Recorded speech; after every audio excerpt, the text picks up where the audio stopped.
Di sini aja bersama saya Laila.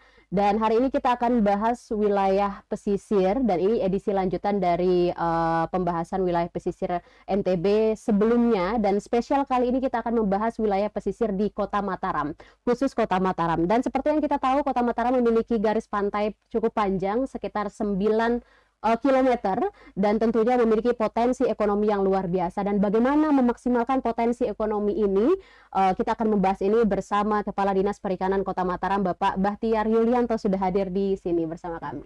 Terima kasih Pak Kadis sudah hadir di Ekonomi Talk NTB diskusi kita pagi ini. Terima kasih banyak atas undangan yang diberikan kepada saya pribadi selaku pimpinan Dinas Perikanan Kota Mataram.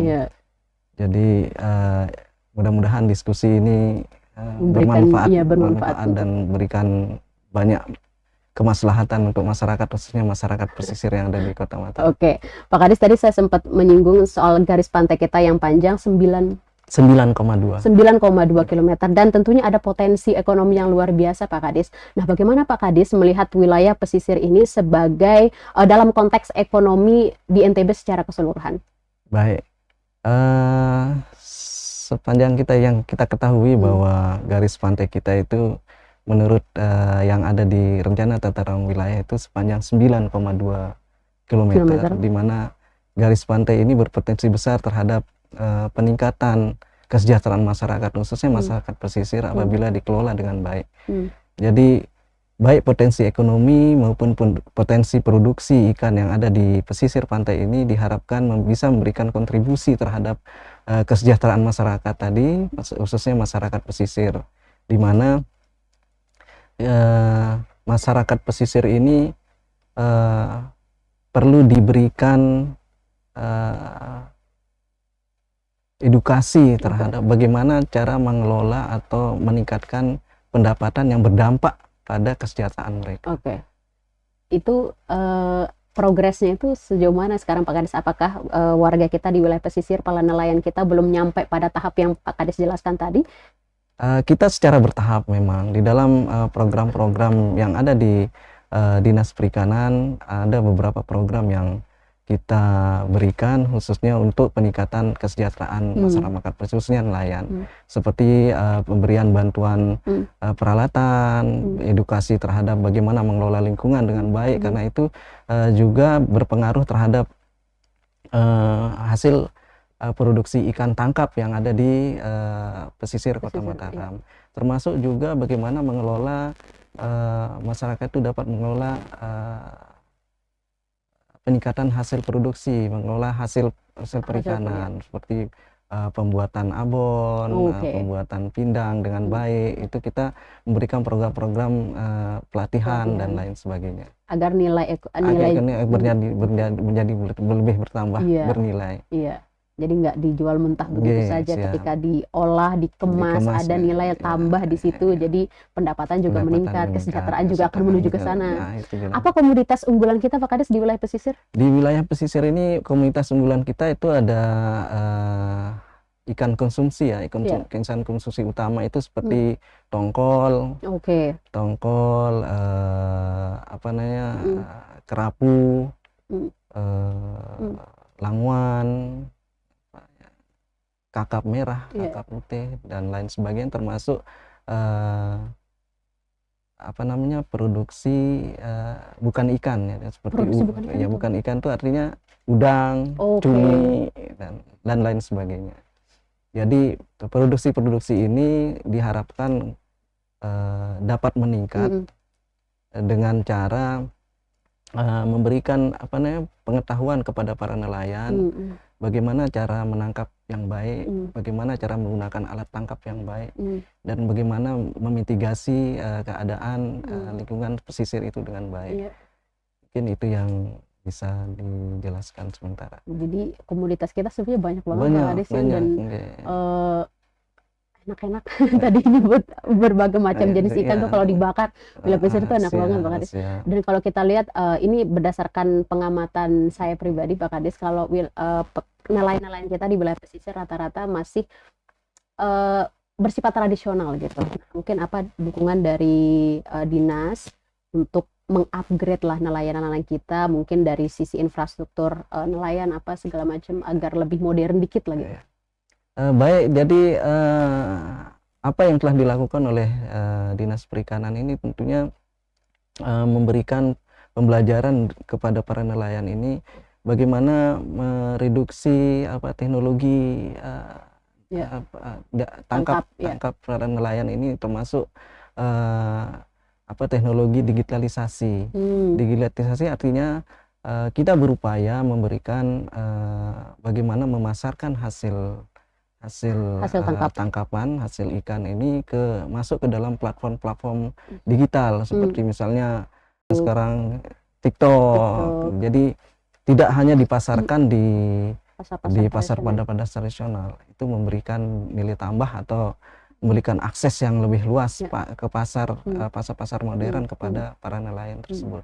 Kita mencoba tahun ini untuk memprogramkan itu, insya Allah itu dukungan dari Pak Wali Kota sendiri atas arahan yang beliau lakukan kepada kami, bagaimana para nelayan ini hanya untuk meningkatkan akses pasar kepada pasar-pasar modern, tidak hanya pasar-pasar tradisional.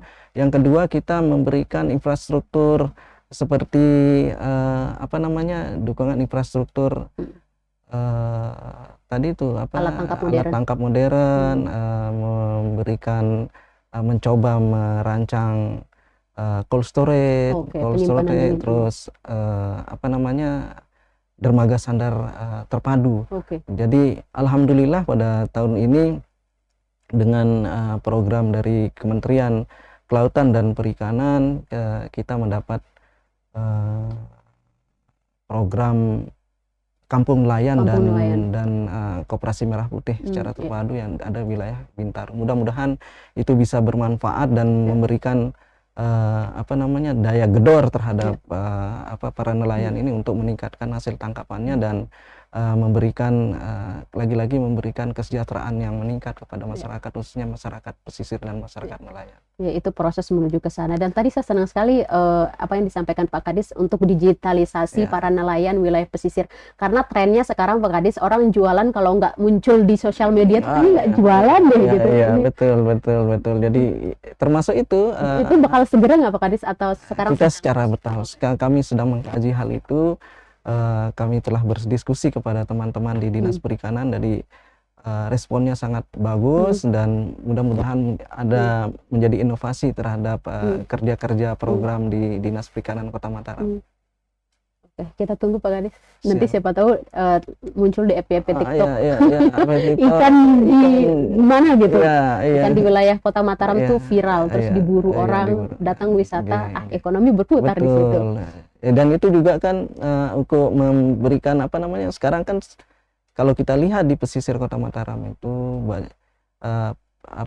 penataan kawasan pesisir di kita ini telah dilakukan oleh kami berkolaborasi dengan dinas-dinas terkait seperti Dinas Pariwisata untuk kawasan-kawasan itu seperti Sunset Line yang dianukan oleh pihak swasta, Ruang Baluk kita punya kan gitu, termasuk Pantai Bom di Ampenan kita punya. Jadi mudah-mudahan masyarakat itu memberikan beberapa atraksi yang berkaitan dengan nelayan di kawasan-kawasan tersebut sehingga dapat menarik minat wisatawan untuk berkunjung ke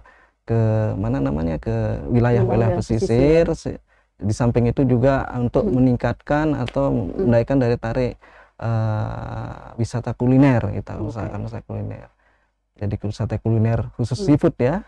Jadi kalau kita lihat sepanjang jalan lingkar selatan itu dari ABG berjejer dan itu kita berkolaborasi dengan beberapa instansi untuk mengatur kawasan-kawasan ini hingga memberikan daya tarik terhadap wisatawan untuk berwisata, baik wisata baharinya, baik wisata atraksinya, baik wisata kulinernya.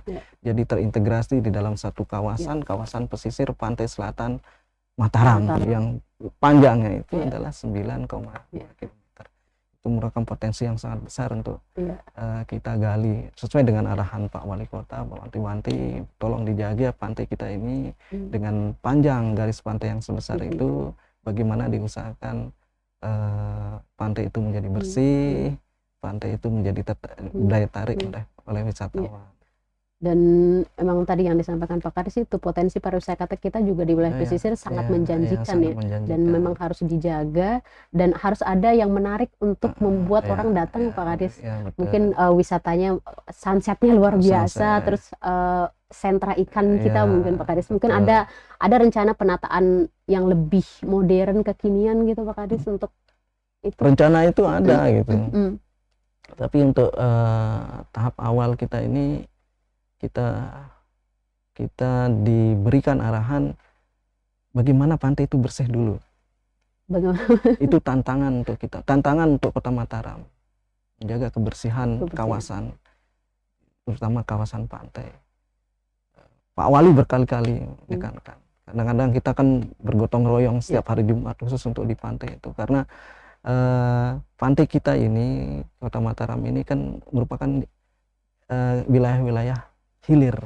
Jadi sampah itu kiriman dari, dan itu yang harus betul-betul dijaga, dan kita selalu berkoordinasi dan berkolaborasi kepada instansi terkait, khususnya Dinas Kebersihan, Dinas Pariwisata untuk menjaga itu. Apabila kawasan pantai itu bersih, kelihatan indah, sehingga akan menimbulkan titik bangkitan baru kepada kawasan pesisir Kota Mataram, menjadi daya tarik terhadap wisatawan, baik wisatawan lokal maupun domestik maupun mancanegara.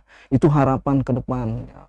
Jadi mimpi Pak Wali itu bagaimana kawasan pesisir itu menjadi ekonomi biru. Karena sekarang kan ekonomi biru. Jadi yang berwawasan lingkungan dan berkelanjutan.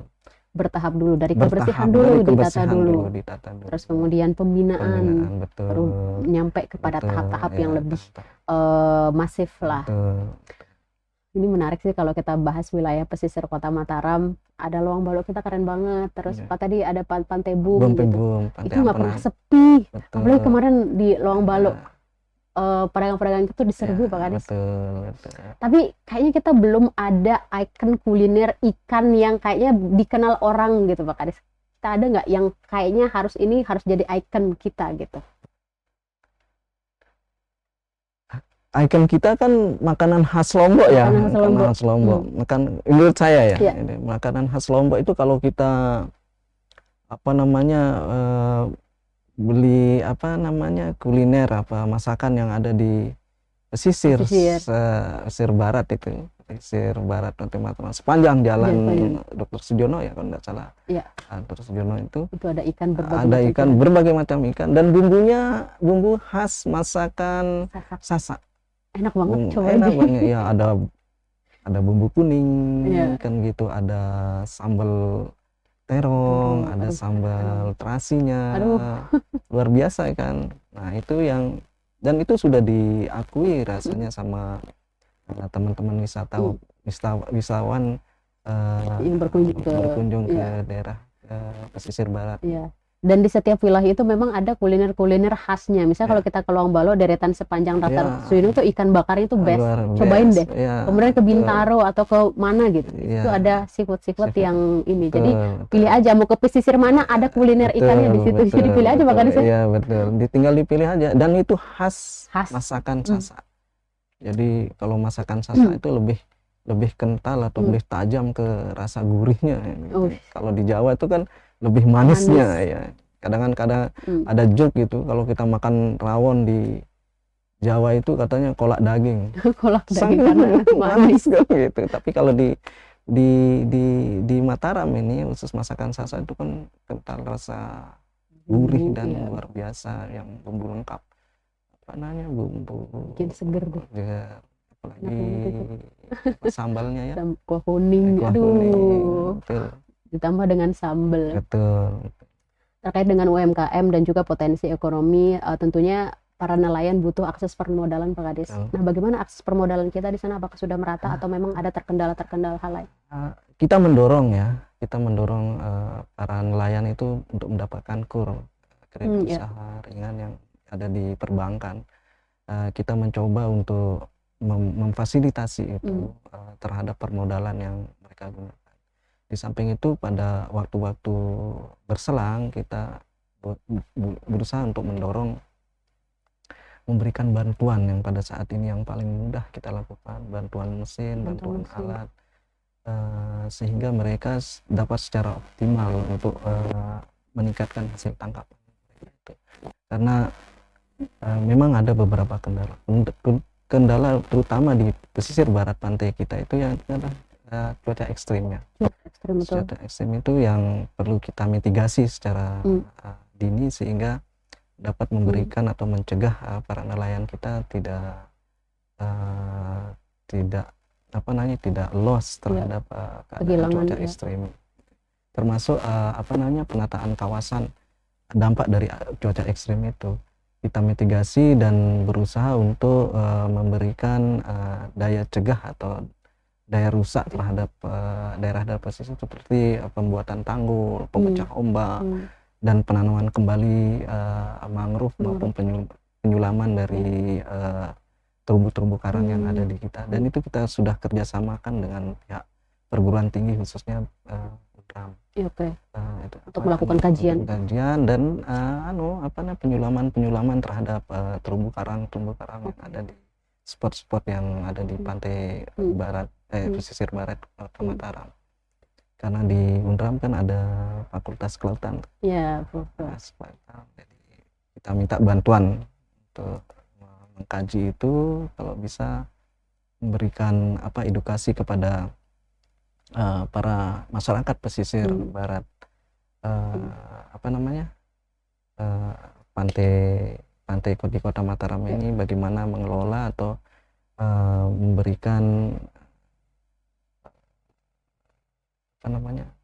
ekosistem laut kita menjadi lebih baik. Yang paling utama itu sebenarnya kebersihan. Sampah itu menjadi kendala utama kita di dalam pengelolaan kawasan pesisir pantai barat Kota Mataram. Iya, karena ketika banjir rob kemarin isinya sampah semua sampah semua itu kiriman. Sampah kiriman. Jadi kita tidak bisa bergerak sendiri. Kita secara berkolaborasi untuk menanggulangi hal tersebut.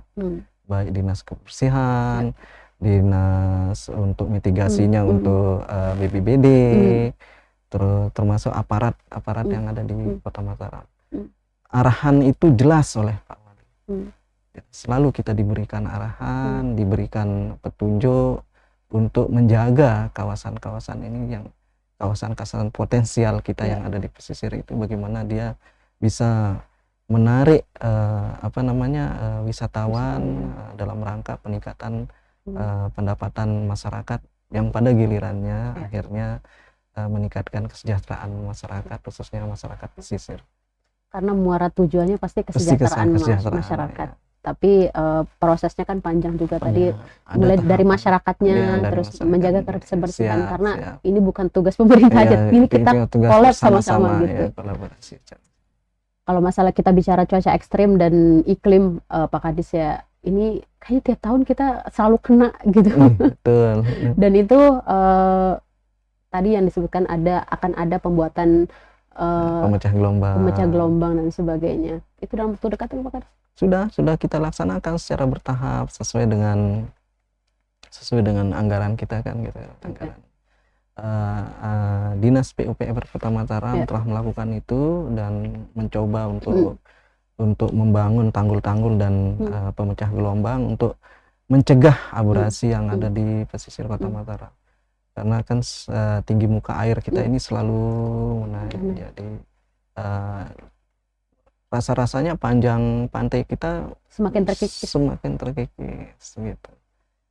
Kalau kita lihat, kalau kita berjalan dari selatan sampai ke utara itu kelihatan semakin masuk ya gitu, semakin masuk air itu.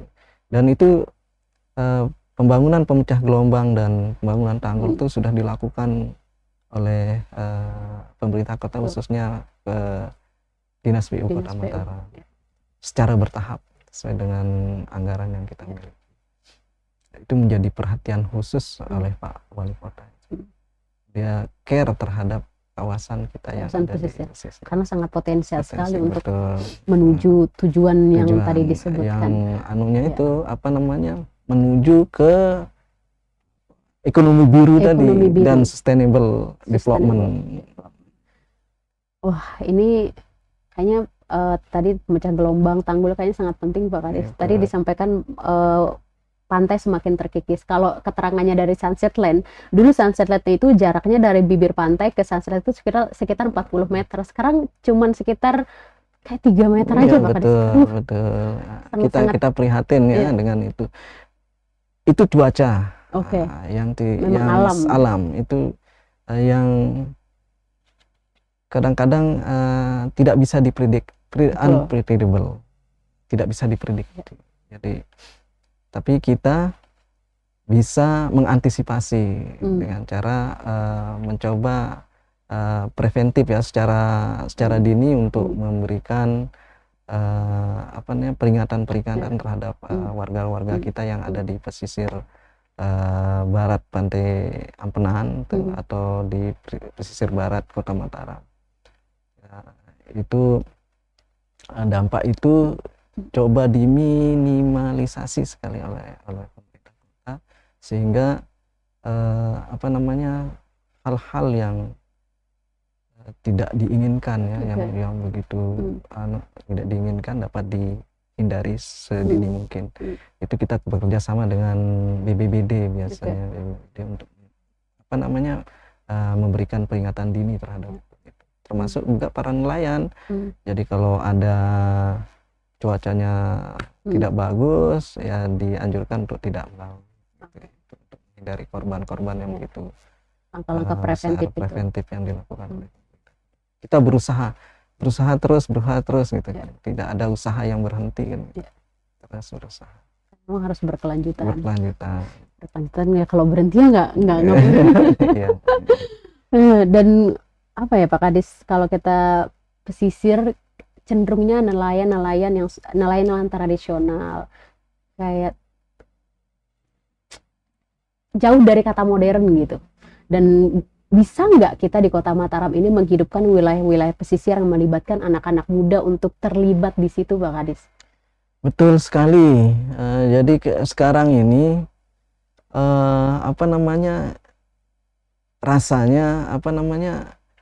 ketertarikan anak muda terhadap profesi nelayan ini sangat menurun gitu. Jadi kita berupaya untuk bagaimana meningkatkan daya tarik nelayan, profesi nelayan ini kepada anak-anak muda. Satu, dengan cara mencoba tadi itu kita berusaha untuk digitalisasi, baik itu cara menangkap, terus bagaimana nelayan yang baik. Yang tidak kalah pentingnya adalah digitalisasi hasil tangkapan atau digitalisasi hasil olahan ikan gitu. Nah, saya bilang tadi itu adalah kita coba masukkan dia di dalam platform digital, ya, platform digital. Ayo kita coba kalau bisa masuk di platform digital, berarti kan ada daya tarik terhadap produk-produk hasil olahan ikan di sana itu. Nah, itu yang kita coba sekarang, kita coba mulai tahun kemarin ya, untuk itu. Bagaimana mengedukasi anak-anak muda ini bahwa pekerjaan nelayan itu luar biasa sebetulnya, keren itu.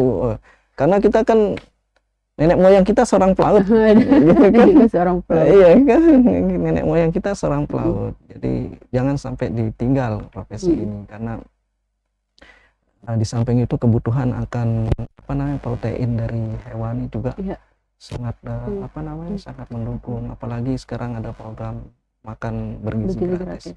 Salah satu protein yang dibutuhkan ya protein dari ikan. Kita justru ini peluang ya Pak? Peluang sebetulnya, peluang. Nah, sekarang anak muda ini kita coba untuk menarik mereka untuk tertarik terhadap profesi nelayan gitu, dengan cara itu. Karena kan kalau sekarang itu gen alpha ya. Gen alpha itu maunya mainnya teknologi. Gitu. Nah, kita dipadukan, dikolaborasikan antara profesi nelayan dengan teknologi tadi. Kita memberikan pelatihan-pelatihan. Langkah awal kami itu ialah memberikan pelatihan-pelatihan yang pertama tadi yang saya katakan bahwa bagaimana hasil produksi ikan ini masuk di dalam platform digital. Mungkin anak-anak muda belum tertarik karena belum terpapar dan dikenalkan oleh digital itu. Nah, inilah sekarang fungsi kita ya, fungsi kita di nasional untuk memberikan edukasi kepada masyarakat. Ini loh, ada kita bisa masuk dia di dalam ada pilihan lain nih yang menghasilkan uang, nelayan. Ya, betul. Jadi kan nanti profesi itu keren tuh, nelayan itu. Inilah saya sama seperti petani juga begitu kan. Kalau sekarang lagi trennya itu kan digitalisasi. Sama hilirisasi. Termasuk hilirisasi tadi itu yaitu apa namanya, memberikan nilai tambah terhadap hasil produksi ikan. Tidak hanya ikannya saja, tetapi olahan ikannya yang harus itu kan hilirisasi. Digitalisasi dan hilirisasi. Wah, dua combo yang kalau benar-benar maksimal tuh benar-benar bisa jadi keren Pak Kades. Iya betul. Wah, keren banget. Pak Kades, apa kira-kira tantangan yang kendala mungkin yang Pak Kades lihat di wilayah pesisir kita untuk menuju ke sana ekonomi biru itu tadi? Banyak sekali kendalanya. Banyak sekali kendala. Yang pertama itu adalah, yang paling utama itu adalah sumber daya manusia kita ya. Sumber daya itu yang paling utama. Sumber daya manusia itu bagaimana masyarakat pesisir itu diajarkan tadi tuh untuk menjaga ekosistem pantai yang paling utama, karena pantai atau laut itu adalah sumber penghasilan mereka. Di sana, di dalamnya itu ada ikan. Yang kedua tentang kebersihan dari pesisir. Itu yang ditekankan. Ayo bersih. Apa kalau Pak Presiden kita kurve. Kita disuruh bersih nih sekarang nih. Kurve, ayo bersihkan. Karena kebersihan pantai itu merupakan wajah dari masyarakat pesisir pantai, khususnya nelayan. Nah, kita tantangannya itu mengedukasi bagaimana mengelola kawasan pesisir itu menjadi lebih asri, lebih bersih, dan enaklah dipandang. Yang ketiga itu adalah infrastruktur kita. Klasik memang bunyinya, karena baik infrastruktur pasar modern, infrastruktur peralatan, infrastruktur dermaga sandar, termasuk deteksi dini mengenai cuaca. Kita masih sangat kekurangan, tetapi secara bertahap kita akan penuhi itu sesuai dengan kemampuan daerah. Sesuatu itu kan harus secara bertahap lebih baik hasilnya. Dan tentunya ada skala prioritas. Ada skala prioritas. Prioritas yang pertama ini adalah menjaga kebersihan. Lagi-lagi kebersihan. Paling penting. Karena masalah utama kita juga di Kota Mataram juga masalah sampah. Betul. Itu yang terus digaungkan oleh Pemkot Mataram sampai ada program namanya Tempah Deduru. Deduru. Ya, kita berharap ini semua bisa sadar Pak Kades, masyarakat. Sama-sama kita bergerak. Kalau kita bersama itu kita menjadi dipikul sama ringan, dipikul di jinjing, dipikul sama ringan, jinjing ya sama-sama gitu lah. Pokoknya kita berembuk bersama untuk ayo kita jaga kebersihan bersama-sama demi kita bersama, bukan kepentingan dari pribadi kita untuk kita. Ya, dari kita untuk kita. Oke Pak Kades, ini kayaknya kita sudah sampai 30 menit. Ini pemirsa kita namanya Tribuners, kayaknya udah nonton kita dari Pak Kades, ini pertanyaan saya terakhir. Apa ajakan Pak Kades untuk masyarakat Kota Mataram, khususnya generasi muda tadi yang kita singgung, untuk mulai melirik sektor kelautan dan perikanan sebagai bidang profesi yang menjanjikan tadi? Saran saya, ayo ayak muda, bahwa nelayan atau profesi nelayan itu sangat menarik dan merupakan potensi yang sangat besar. Karena kita punya, khusus di Kota Mataram itu kita punya garis pantai sebesar 9,2 apabila kita kelola bersama-sama akan memberikan potensi yang besar terhadap pendapatan kita bersama, kegiatan-kegiatan ekonomi kita, sehingga akan menambah kesejahteraan kita untuk masa-masa yang akan datang. Yang kedua adalah nelayan itu keren. Nelayan itu keren. Nelayan keren. Sampai di TV itu ada mancing mania. Oh, iya. Terus apa ada itu profesi-profesi sebenarnya profesi yang sangat menjanjikan. Apalagi didukung oleh kegiatan sekarang ada pemenuhan kebutuhan protein hewani, itu ada program MBG, apa namanya? Kebutuhannya itu besar sekali. Besar sekali ya, dan harus dilirik sebagai peluang. Jadi bukan hanya nelayan itu bukan hanya pemikiran hanya mancing dan nangkap ikan, tidak. Bagaimana dia bisa berinovasi terhadap kegiatan itu menjadi lebih menarik. Dan nelayan itu tidak kuno sama sekali. Tidak kuno sama sekali. Jauh dari kuno. Karena nenek moyang kita kan seorang nelayan, seorang pelaut. Jadi cukup Pak Kades, ayo lirik. Kita lirik. Karena ini juga menjanjikan, bukan sesuatu yang kuno. Tidak kuno sama sekali. Kuno sama sekali. Dan tadi yang disampaikan pesan dari Pak Kades, mari kita jaga wilayah pesisir kita ini agar tetap bersih. Kita jaga sama-sama, dari kita untuk kita. Dari kita untuk kita. Kata kuncinya dari kita untuk kita. Dari kita untuk kita. Terima kasih banyak Pak Kades untuk waktunya diskusi kita hari ini yang luar biasa sekali, dan keren. Tadi nelayan itu tidak kuno sama sekali. Jadi ayo mari kita lirik ini karena potensinya luar biasa. Siap. Oke, Tribuners semua, nanti kita jumpa lagi di ekonomi kita selanjutnya. Kita ngobrolin soal pesisir ekonomi. Saya Lala Tuniam, dan di sini ada Bapak Kepala Dinas Perikanan Kota Mataram, Bapak Bahtiar Yulianto. Pamit undur diri juga. Sampai jumpa. Wassalamualaikum warahmatullahi wabarakatuh. Waalaikumsalam warahmatullahi wabarakatuh.